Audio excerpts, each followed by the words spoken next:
Shalom. Hope all is well with you guys. Putting in some music for the day. I'm out here. This is behind a Catholic church near where I live. So interesting. I should show you this little image here. So you can see, that's Mother Mary, Star of David, crucifix. Got people praying in front. So that's what I'm looking at.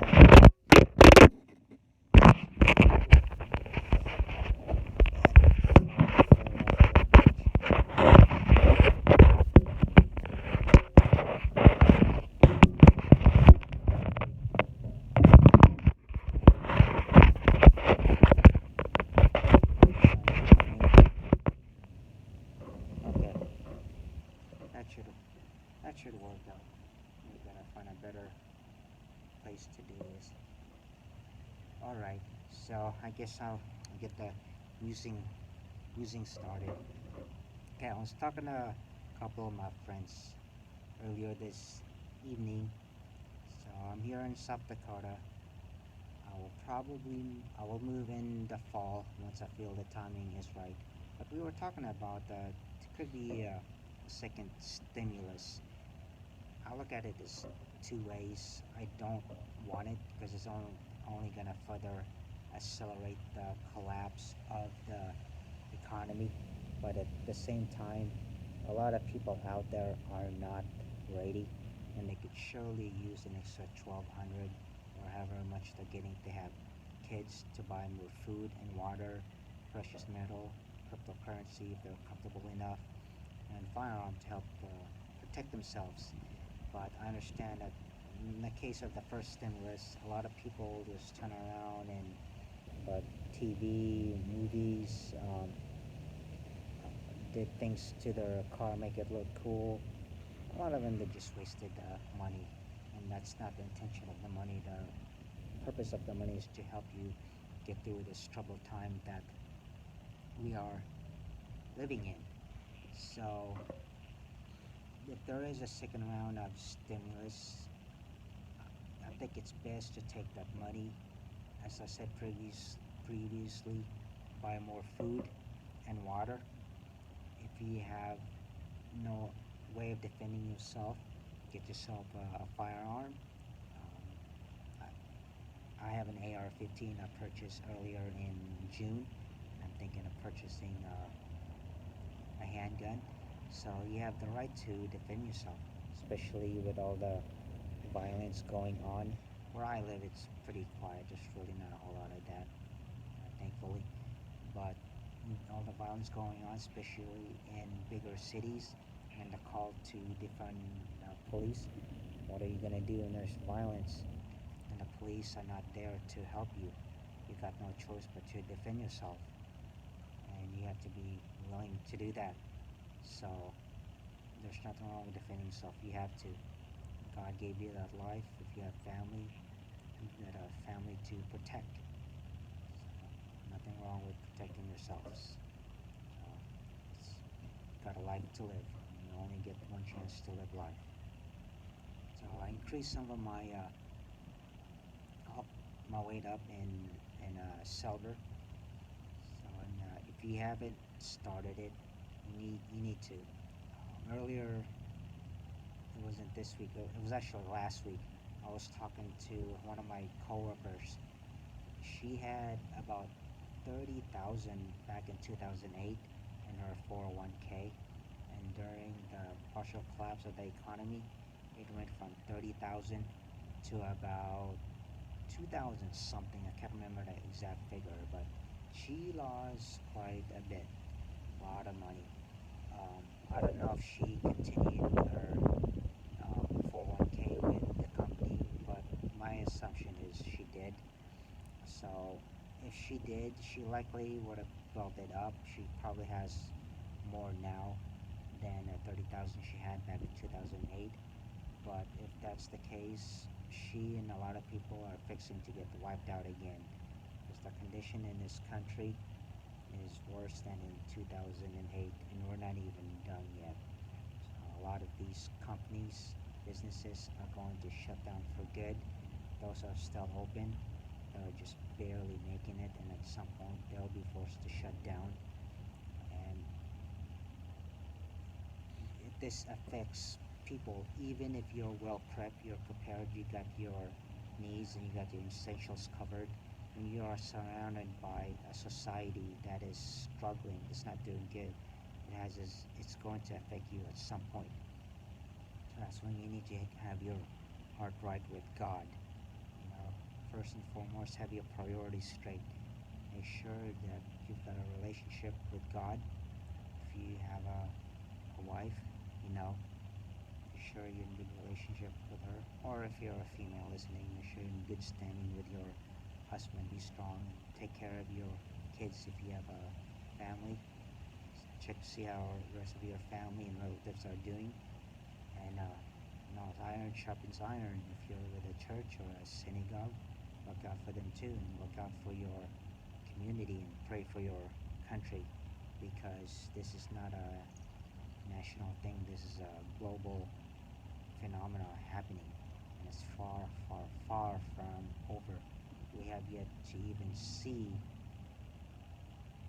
the full covering, the full exposure of all that's happening. So I wanted to talk about something that's really bothers me.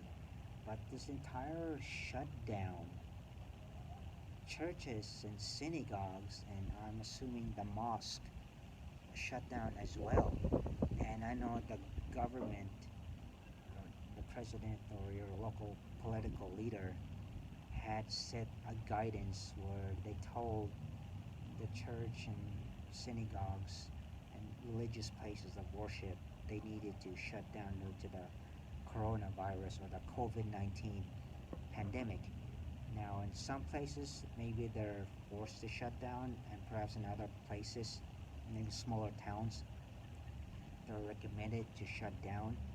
But you're shutting down because the political leaders say you're not mission essential.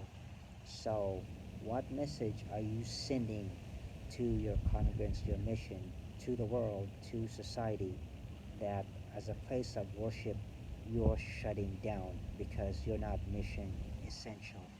What message are you sending to people out there? So, right from the get go, I never agreed with the shutdown. That's why I traveled to Los Angeles to see my rabbi. I lived in California years ago. And on a recommendation, I was told, don't travel because it was a pandemic. And back in March, I bought the ticket in February, flew out in March, and back then it hadn't blown up to where it gotten in April and to where it is today. So, but I traveled because I didn't believe in it, and even if it was a virus, it doesn't warrant a shutdown of a country. Well,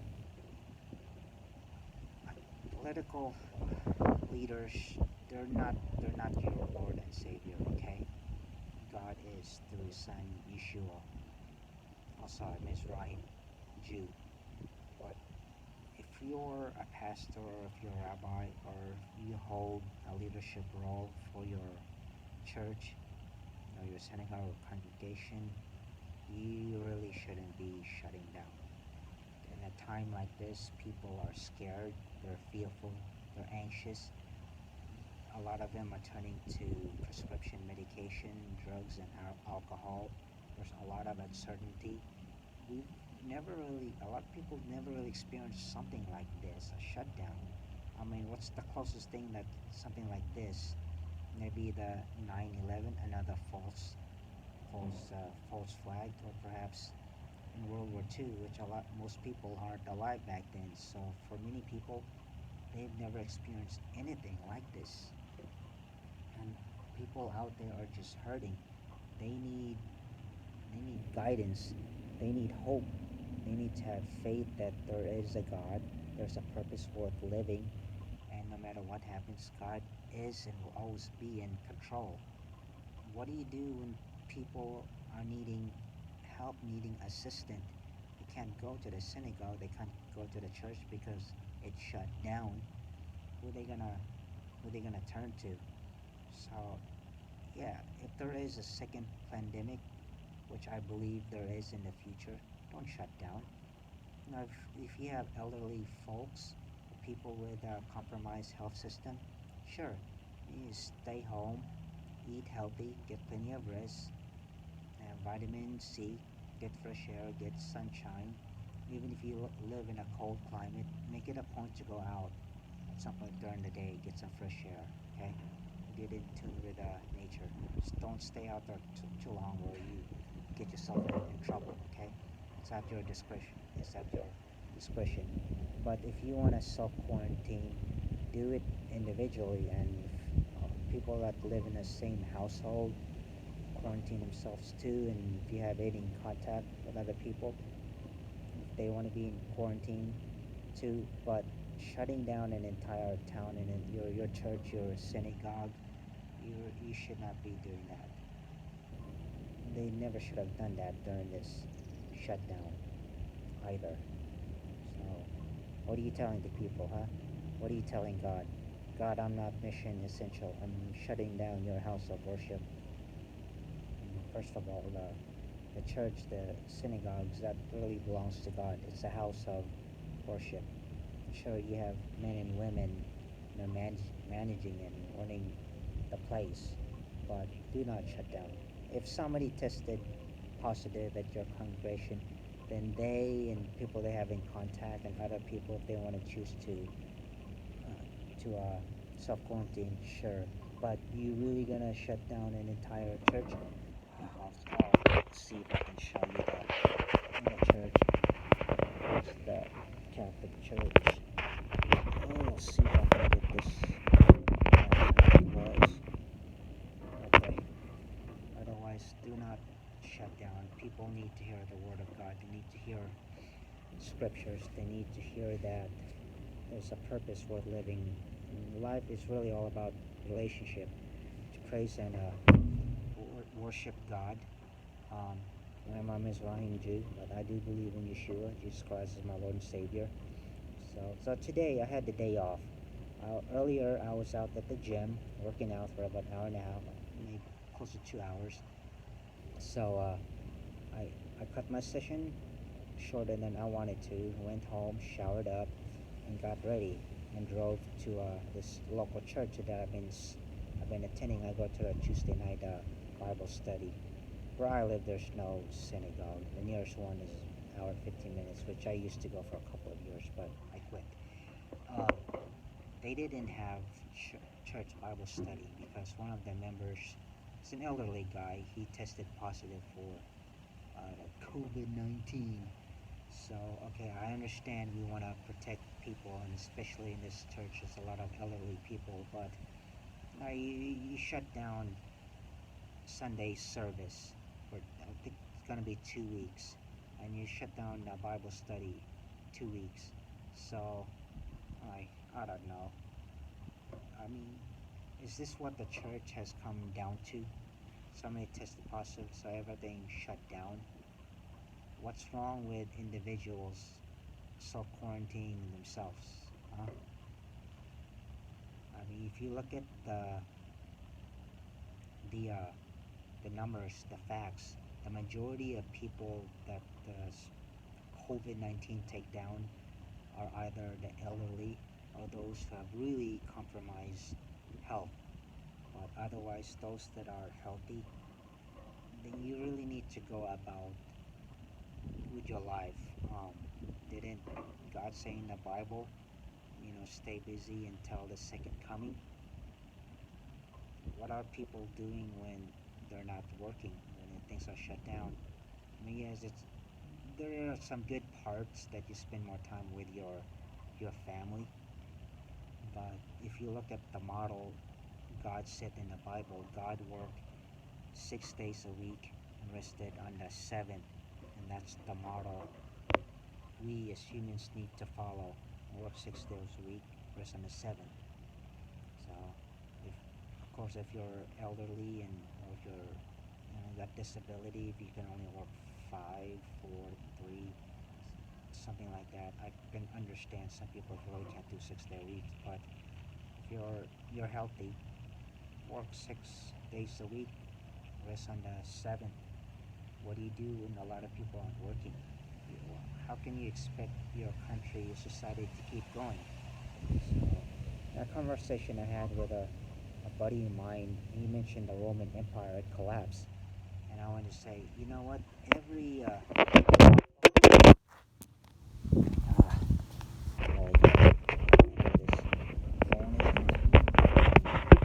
damage, every back, every United States of America during its time, they all eventually collapse. And what they went through is exactly what America is going through. You look at the history of the Egyptians, the Assyrians, the Babylonian, the Spanish Empire, and most recently the Nazi after a few years. Um, they all were involved in, well, it started out where they got away from God. And they're all involved. You look at how these empires started. They wage war. They would defeat their enemies and the land, the resource. They would take and then they'd either kill the opposing empire's civilians or made them into slaves. And if you look at history, if you look at the pattern, that's usually how empires start. And how did these empires end? Usually another empire that was stronger than them ended up defeating them. And then what they did to that empire, same thing would be done to them. So, a question I present to you is, what was the foundation of America? Wasn't one of the foundation of America the genocide of the Indians, the Native American Indians, by um, European settlers? The, what was the American army at that point? Weren't they wiped out? So, if you're hearing this and you're saying you're wrong, it was that disease that wiped them out or whatever. The fact is, the Indians were roaming wild and free throughout this entire land. Now, fast forward to today, a lot of them struggle with adapting to today's modern society, and many of them are in reservation. Well, they get some of you guys are probably arguing they get free money from the government, they get all this land and all these benefits. Well, if you look at how it started, the government knew what it was doing. They knew if they would start giving people free land, free all this and all that, all these benefits, they would slowly subdue and I don't know, they would effectively speak cripple the Indians. The government knew what it was doing, and sure enough, it worked. Pretty much a lot of Native Americans are, they just can't, they never really adapted to modern society. And I think a lot of it is, from my view, I think Indians have this spiritual connection with earth. They just, I think I don't know, maybe they're better suited towards more agriculture, farming, ranching based type of lifestyle, not so much our modern technology. And there's nothing wrong with that. Nothing wrong with that at all. And I love being out in the country, and that's what I aspire to do when I move to Oregon and eventually make Aliyah to Israel, be in an agriculture, farming type job. But at the same time, I'm also involved in technology as well. So, back to the point, the Indians, from what I've heard some experts say, perhaps over 100 million Indians were slaughtered. They went through a genocide. So, what I want to get to you is, right now America is the dominant power. It is the empire right now. How do you think America is going to end? If history repeats itself, if it's of any indication, it's not looking good. This could be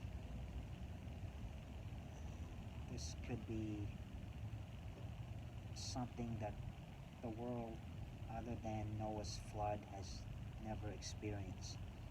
So, have you noticed that as blessed as a country as America is, for some odd reason, America is not mentioned in the Bible? And you gotta ask yourself, why is that? If God could create heaven and earth, God is the author of the Bible. If God was before, the end, and now, if God is everything, then God surely could have mentioned America in the Bible. But God, for some mysterious reason, chose not to mention America in the Bible. I know some of you may be saying, well, America is represented by this, the parable, the symbolic imagery. Sure, but you still don't see America in the Bible anywhere. Not the Old Testament, the Tanakh, or the New Testament, the Brit Hadassah. You will not find it anywhere. This is only my opinion, what I'm getting ready to say, but I believe America as an empire collapses and self-destruct due to its own sin. If you think of what America has done to the other country, you reap what you sow. And what America has done to the other country, it likely is going to come back on America. So the illegal wars, Vietnam, Korea, Afghanistan, Iraq, and now poking and trying to instigate a war with Venezuela and Persia, Iran. And if anybody out there, if you're a veteran and you're listening to this, I get that most people who join the military and even experience combat, they are there because they want to serve something noble. But the government, banks, military industrial complex, they took advantage of you. They used you. You were bamboozled. You fought a war that's not justified. The military kills more people than it does, enemy combatants. Why are they even an enemy? Why are you to go over there and destroy their economy and put them into centralized American petrodollar system? You don't. All these wars are made up. It's lies. I think that's why a lot of Americans have a, I don't know, maybe they think negatively of people of Middle Eastern background. Most Americans think most people in the Middle East are Muslims, and while most Middle Easterners are Arabs and most Arabs are Muslim, you gotta keep in mind, in the Middle East, that's also where we birth through God, Jesus Christ, the Bible, Christianity, Judaism, the belief that there's only one true God, monotheism. All those came from our Middle East. That didn't come from Europe, from Africa, America, South America, Australia, Antarctica. That came from the Middle East and Asia. I think with the media, all that America's been involved in, people have this weird, oftentimes wrong misconception of the other side of the world. So, it's right now. It's beginning of July. This is an election year. Regardless of who wins, there's going to be a lot of unhappy people. So I don't believe in politics. I'm not going to vote. It's a waste of my time. It doesn't work. So, most people, let's pretend you voted for this one candidate. Let's say most people in America did. But the electoral college votes for this candidate. Guess who's going to be president? Whoever is elected to the electoral college. In other words, the majority of the candidate that most Americans voted, at the end, did it matter? You didn't get your vote counted. So it's one whole game, it seems like. But more of a reason to trust in God, because more things are yet to come. So hey, please, my prayer is losing your grip on this world and trust in God through Yeshua. God is your only way out of this. love to you. Thank you for listening to me. If you're sticking out to the end, drop my phone a couple times. Thank you much. I hope you're able to hear my voice. Some people say I'm soft spoken. Other times my voice can be deep, but I haven't really ate today. I worked out, so body's probably needing some nutrition, which I get off. I'm gonna get something to eat. Probably come back down, go on a prayer walk. So much love to you.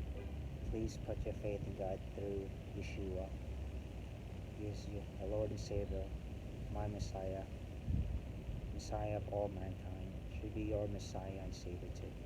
Guys, much love, my little,